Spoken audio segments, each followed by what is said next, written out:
Hello students, तो आ गए आप लोग। आज क्या पढ़ना है? Sphere of death. क्या होता है स्फीयर ऑफ डेथ? आप लोगों में से कुछ लोगों ने सर्कस या कहीं और इसके बारे में सुना होगा, किसी किसी ने तो ये देखा भी होगा। तो इसमें एक जो राइडर होता है वो अपनी बाइक के साथ उल्टा पुल्टा गोल गोल घूमता है और ये बहुत रिस्की स्टंट होता है, लेकिन फिर भी कुछ लोग इसे बहुत सफाई से करते हैं। तो क्या ये मैजिक है या इसके पीछे भी कोई लॉजिक है? तो चलो ढूंढते हैं स्फीयर ऑफ डेथ का logic with the help of physics.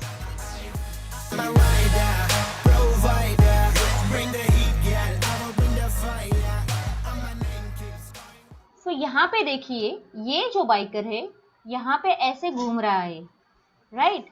लेकिन जब वो घूम रहा है तो वो नीचे नहीं गिर रहा है। क्यों नहीं गिर रहा है? क्योंकि वो एक पर्टिकुलर स्पीड से चला रहा था। अगर वो स्पीड कम होता है तो फिर वो राइडर वहां से गिर सकता है। तो कैसे कैलकुलेट करेंगे वो स्पीड? ये देखें हम आगे के डेरिवेशन में। ये देखो, ये है एक राइडर और ये है स्फीयर ऑफ डेथ। एक्चुअली इसके दो केसेस होते हैं। अगर आप ये ऐसा हॉरिजॉन्टल सर्कल देखोगे तो स्पीड अलग आएगा, और आप वर्टिकल सर्कल देखोगे तो स्पीड अलग आएगा। फाइन। सो यहाँ पे स्पीड कैलकुलेट करने के लिए जैसे हमने पहले किया था, सिमिलरली हमें यहाँ पे भी फोर्सेस फाइंड आउट करने पड़ेंगे। तो पहला फोर्स जो इस पे एक्ट हो रहा है वो है नॉर्मल रिएक्शन। क्या होता है नॉर्मल रिएक्शन? तो जब हम कोई भी सरफेस कंसिडर करते हैं, ये देखो ये एक सरफेस है ना, सपोज टेबल है। अगर टेबल पे हम कुछ भी रखते हैं, सपोज एक टेक्स्ट बुक रखा है यहाँ पे, राइट। सो इसका जो वेट है वो वर्टिकली डाउनवर्ड्स एक्ट होगा। इस वेट की वजह से अभी ये बुक ने क्या किया, इस पे फोर्स एक्सर्ट किया, तो ये जो टेबल है वो भी उस पे फोर्स एक्सर्ट करता है, और वो जो फोर्स होता है हम उसे कहते हैं नॉर्मल रिएक्शन। नॉर्मल रिएक्शन के बारे में एक चीज ध्यान में रखिए कि नॉर्मल रिएक्शन हमेशा सरफेस को परपेंडिकुलर रहता है। नॉर्मल रिएक्शन हमेशा सरफेस को परपेंडिकुलर रहता है। जहाँ पे कांटेक्ट होता है उसका सरफेस के साथ, उस पॉइंट को वो हमेशा परपेंडिकुलर रहता है। तो ये हो गया normal reaction of the rider. उसके बाद जो दूसरा फोर्स होता है वो होता है सेंट्रीफ्यूगल फोर्स, mv²/r। अभी ये गोल गोल ऐसे सर्कल में घूम रहा है, तो सर्कल में जैसे हमने देखा, सर्कल में घूमने के लिए जैसे सेंट्रीपिटल फोर्स जरूरी होता है, उसी तरह जब कोई भी ऑब्जेक्ट सर्कल में घूमता है तो उस पे आउटवर्ड डायरेक्शन में एक फोर्स एक्ट होता है, उसे हम कहते हैं सेंट्रीफ्यूगल फोर्स। वो बाहर की तरफ फेंका जाता है तो वो होता है सेंट्रीफ्यूगल फोर्स। उसका फॉर्मूला है mv²/r।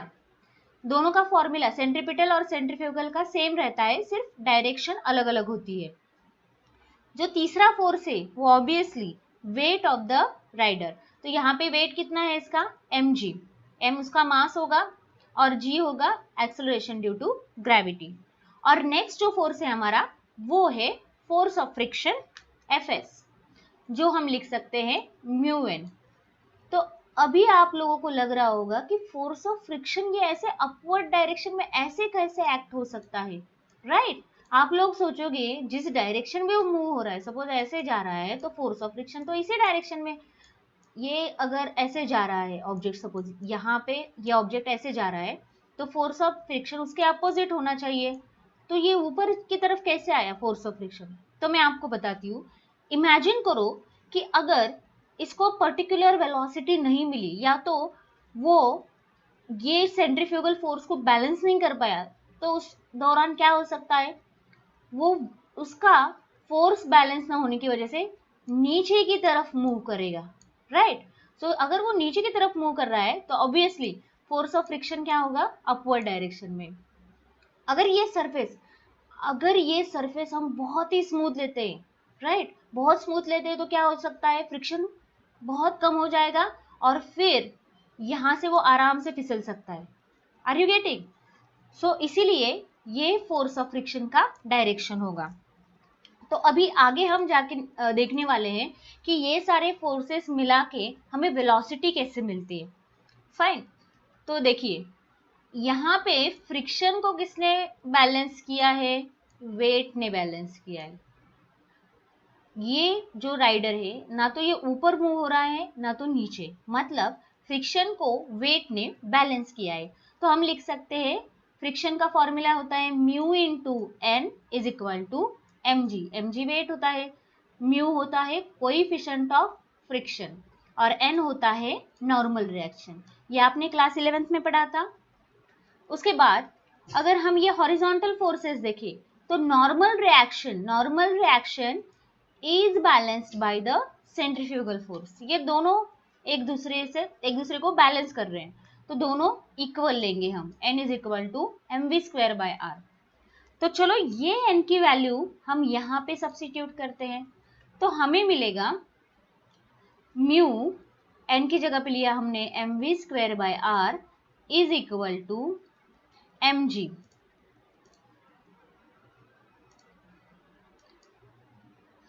देखिए mu into M we square by R is equal to M G. Fine, तो हमेशा की तरह हम ये m कैंसिल कर देंगे, तो v स्क्वायर क्या मिलेगा, v स्क्वायर r यहाँ पे डिवाइडेड है तो यहाँ पे मल्टीप्लाई हो जाएगा, और म्यू यहाँ पे इसको मल्टीप्लाई है तो हम इसको यहाँ पे डिवाइड कर लेंगे, right. So v square is equal to r g upon mu. So v क्या होगा फिर, v will be square root of, दोनों साइड का स्क्वायर रूट लेंगे, root r g upon mu. मतलब वो जिस रेडियस में, सपोज अगर हम ऐसा स्फीयर ऑफ डेथ कंसिडर करते हैं, ये ऐसा पूरा गोल कंसिडर करते हैं, और जब आपने देखा होगा कि जब वो स्टार्ट करते हैं वो स्मॉलर सर्कल से स्टार्ट करते हैं और धीरे धीरे वो सर्कल का रेडियस इंक्रीज करते हैं। सो रिलेशन बहुत ही इजी है, अगर रेडियस वो इंक्रीज कर रहे हैं तो उनको स्पीड भी क्या करना पड़ेगा, इंक्रीज करना पड़ेगा, क्योंकि जी और म्यू भी क्या रहेंगे, कांस्टेंट रहेंगे। तो जिस स्पीड से वो यहाँ पे चला रहे थे, अगर उसी स्पीड से वो यहाँ पे चलाने का ट्राई करते हैं तो वो नीचे गिर जाएंगे और वो बैलेंस नहीं कर पाएंगे, ठीक है। अभी इसके आगे मैं आपको दूसरा सिचुएशन बताती हूँ जिसमें ये राइडर वर्टिकल सर्कल परफॉर्म कर रहा है। ओके, सो वर्टिकल सर्कल मतलब अभी यहाँ पे ये जो नॉर्मल रिएक्शन है वो क्या होगा, mg और सेंट्रीफ्यूगल फोर्स दोनों अपोजिट डायरेक्शन में होने की वजह से सेंट्रीफ्यूगल फोर्स उसे बाहर पुश कर रहा है और वेट mg उसे नीचे मूव कराने की कोशिश कर रहा है। तो एक्चुअल में इस पे कितना फोर्स एक्सर्ट होगा इस सरफेस पे, तो ये दोनों का सब्ट्रैक्शन है ना, एक्चुअल में इतना फोर्स उस पे एक्सर्ट होगा, ये इसके नीचे खींच रहा है, ये उसको ऊपर खींच रहा है, तो दोनों का जो सब्ट्रैक्शन रहेगा वो रहेगा resultant force acting on this surface, और जितना फोर्स सरफेस पे एक्ट होगा उतना ही नॉर्मल रिएक्शन होगा। तो ये हो गया हमारा नॉर्मल रिएक्शन, मतलब ये दोनों का सब्ट्रैक्शन हो जाएगा नॉर्मल रिएक्शन। अभी सेंट्रीपिटल फोर्स का आपको फॉर्मूला पता है ना, और यहाँ पे वर्टिकल डायरेक्शन में ऐसे अगर वो सर्कल में ऐसे घूम रहा है ऐसे, राइट, तो इस दौरान वो नीचे गिर रहा है क्या, नहीं, और ऊपर जा रहा है क्या, नहीं, मतलब वर्टिकल ऐसे सीधे डायरेक्शन में उस पर कोई फोर्स नहीं, ना ऊपर जा रहा है ना नीचे जा रहा है, तो यहाँ पे कोई फोर्स नहीं है, इसलिए हम लिख सकते हैं ये रिजल्टेंट क्या हो गया उस पर, जीरो, दोनों का सब्ट्रैक्शन क्या हो गया, जीरो। अभी देखिए अगर सेंट्रीफ्यूगल फोर्स बढ़ता है, राइट, सेंट्रीफ्यूगल फोर्स mg से बढ़ता है, mg से ज्यादा होता है, तो ये इसको बाहर की डायरेक्शन में पुश करेगा।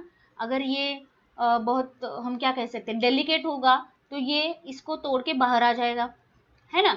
और अगर mg ज्यादा हो जाता है, mg बढ़ जाता है fc से, तो क्या होगा, mg ज्यादा मतलब वो बाइक नीचे गिरेगी। दोनों सेम है इसलिए ना तो ये बाहर जा रहा है ना तो नीचे आ रहा है, इसलिए हम इसका सब्ट्रैक्शन लिखेंगे जीरो। अगर सब्ट्रैक्शन जीरो लिखा तो हमें आगे का पॉइंट मिलता है, सेंट्रीफ्यूगल फोर्स का formula m we square by r, ये माइनस हो गया plus is equal to M g, m हमने फिर से कैंसिल किया और यहाँ पे फोर्स यहाँ पे वेलोसिटी आ गई, उसकी स्पीड आ गया v is equal to root r g. मतलब अगर टॉप पोजीशन पे है तो ये स्पीड से उसको ड्राइव कराना है, और अगर वो साइड वाइज पोजीशन में है ऐसे हॉरिजॉन्टल सर्कल में, तो जैसे हमने देखा इसका फॉर्मूला होगा Rg/μ। ओके, आपको टेक्स्ट बुक में और एक फॉर्मूला दिया है जो एग्जैक्टली सेम है, इस फॉर्मूले जैसा है, इसलिए मैंने उसको रिपीट नहीं किया, सिर्फ मैं आपको डायग्राम फिर से बता रही हूँ कि a vehicle moving on a convex bridge, ये कॉन्वेक्स ब्रिज है, और यहाँ पे अगर हम कंसिडर करते हैं कि कोई भी व्हीकल है, व्हीकल मतलब सपोज कार है या तो कुछ और है, तो ये जो व्हीकल है उस पे कौन कौन से फोर्सेस एक्ट होंगे, एक होगा वेट mg, राइट, और दूसरा होगा सेंट्रीफ्यूगल फोर्स mv²/r, और नॉर्मल रिएक्शन क्या होगा, ये दोनों की सबट्रैक्शन। फिर से वही सेम कैलकुलेशन हम करेंगे और हमें मिलेगा कि टॉप पोजीशन पे यहाँ पे उस कार का या तो कोई भी व्हीकल है, ट्रक है, उसका स्पीड √rg होना चाहिए, जितनी ज्यादा रेडियस उतना ज्यादा उसका स्पीड होना चाहिए। फाइन। अभी नेक्स्ट है हमारा एक जो टॉपिक हमारा वर्टिकल सर्कुलर मोशन में आपको मैंने बताया था कि स्ट्रिंग के बारे में बताया था, राइट। अभी हम वर्टिकल सर्कुलर मोशन के अलग अलग केसेस कंसिडर कर रहे हैं, तो वहां पे मैंने आपको स्ट्रिंग के बारे में बताया कि स्ट्रिंग को हमने एक स्टोन, एक पत्थर बांधा है और उसको हम वर्टिकल सर्कल में घुमा रहे हैं। तो यहाँ पे सिचुएशन अलग है, यहाँ पे हम क्या कर रहे हैं, यहाँ पे हम एक बॉल, स्पेरिकल बॉल, हमने एक मेटल रॉड को कनेक्ट किया है, ये जो मेटल रॉड है ना यहाँ पे, उसको हमने कनेक्ट किया है। तो मेटल रॉड का कैसे होता है कि स्ट्रिंग में आपको अगर याद है तो वर्टिकल सर्कुलर मोशन में स्ट्रिंग में स्लैक होने की वजह से वो बॉल नीचे आया था, है ना। तो इसीलिए अगर उसको टॉप के पोजीशन पे पहुंचना है तो यहाँ पे उसको एक मिनिमम स्पीड हमने कैलकुलेट किया था, तभी वो क्या कर पा रहा था, गोल गोल घूम पा रहा था। अगर वो स्पीड उसको नहीं मिला तो वो गोल नहीं घूम पा रहा था। तो ये स्ट्रिंग थी, इसलिए उसमें स्लैक क्रिएट हुआ, या तो वो स्ट्रिंग लूज हो गई। लेकिन ये तो रॉड है ना, रॉड को कुछ स्लैक हो सकता है क्या, वो रॉड लूज पड़ सकता है क्या, तो नहीं। इसीलिए हमें टॉप पोजीशन पे वेलोसिटी जीरो होने की कोई मीन्स हम कितनी भी जीरो ले सकते हैं वेलोसिटी यहाँ पे, तो टॉप पे हम वेलोसिटी जीरो भी ले सकते हैं, क्योंकि यहाँ पे वेलोसिटी अगर जीरो भी हुई तो रॉड तो स्ट्रेट ही रहने वाला है और वो आगे ही जाने वाला है। इसीलिए अगर हम टॉप पे वेलोसिटी जीरो लेते हैं और फिर से काइनेटिक एनर्जी और पोटेंशियल एनर्जी का कंजर्वेशन प्रिंसिपल यूज करते हैं, तो हमें यहाँ पे मिलेगा, ये पॉइंट ए है टॉप का पॉइंट और ये पॉइंट है बी। सो ए पॉइंट पे जितनी काइनेटिक एनर्जी और पोटेंशियल है उतनी काइनेटिक एनर्जी और पोटेंशियल एनर्जी बी पॉइंट पे होनी चाहिए। तो आप सबको काइनेटिक और पोटेंशियल का फॉर्मूला याद है, ये पूरा कैलकुलेशन मैंने प्रीवियस लेक्चर में पढ़ा है, आप जरूर वो लेक्चर देखिए। यहाँ पे हमने फिर m कैंसिल किया है, ओके, और हमें फिर ये फॉर्मूला मिला। अभी इस फॉर्मूले के बाद हम वैल्यू सब्स्टिट्यूट करेंगे। हमने क्या कहा कि टॉप पोजीशन पे उसका स्पीड जीरो भी हो सकता है, कोई फर्क नहीं पड़ता। तो अगर टॉप पोजीशन पे उसका स्पीड जीरो होता है और height of a point A from the ground will be diameter, so अगर ये रेडियस है तो डायमीटर होगा 2 times radius, that will be 2r। और बी पॉइंट ये जो है वो ग्राउंड के बहुत क्लोज है, इसलिए हम इसको अप्रोक्सीमेटली इसकी हाइट ले सकते हैं 0। तो हम ये तीनों वैल्यूज अगर यहाँ पे पुट करते हैं तो देखो आगे क्या मिलता है, ये पूरा हो गया 0। आगे मिला g, h a की वैल्यू है 2r is equal to vb²/2 as it is plus g hb क्या हो गया अभी 0। सो ये मतलब ये पूरा टर्म 0 हो जाएगा, क्योंकि g को 0 को किसी से भी मल्टीप्लाई करें तो आंसर 0 आता है। सो हमें आगे मिलेगा vb², ये 2 यहाँ पे मल्टीप्लाई हो गया, यहाँ पे आया 4rg और vb हो गया √2rg। ये डेरिवेशन आपको टेक्स्ट बुक में नहीं दिया है, उनको लग रहा है कि आप लोग ये अपने आप सॉल्व कर पाओगे, लेकिन अगर आपको नहीं होता है आपसे ये डेरिवेशन सॉल्व, आप अटक जाते हो, तो आपको पता होना चाहिए ना कि कैसे सॉल्व करना है, इसलिए इसका प्रूफ मैंने आपको यहाँ पे दे दिया है। ठीक है, इस पे न्यूमेरिकल आ सकते हैं। सो स्टूडेंट्स, ये था हमारा आज का लेक्चर। आप लोगों को कैसे लगा ये मुझे कमेंट लिखकर ज़रूर बताइए। हाँ, और आपको अगर कुछ भी डाउट हो या तो नोट्स आपको चाहिए हो तो वो भी आप लिख लीजिए, और मेरे चैनल को सब्सक्राइब और लाइक ज़रूर कीजिए। Thank you, bye bye.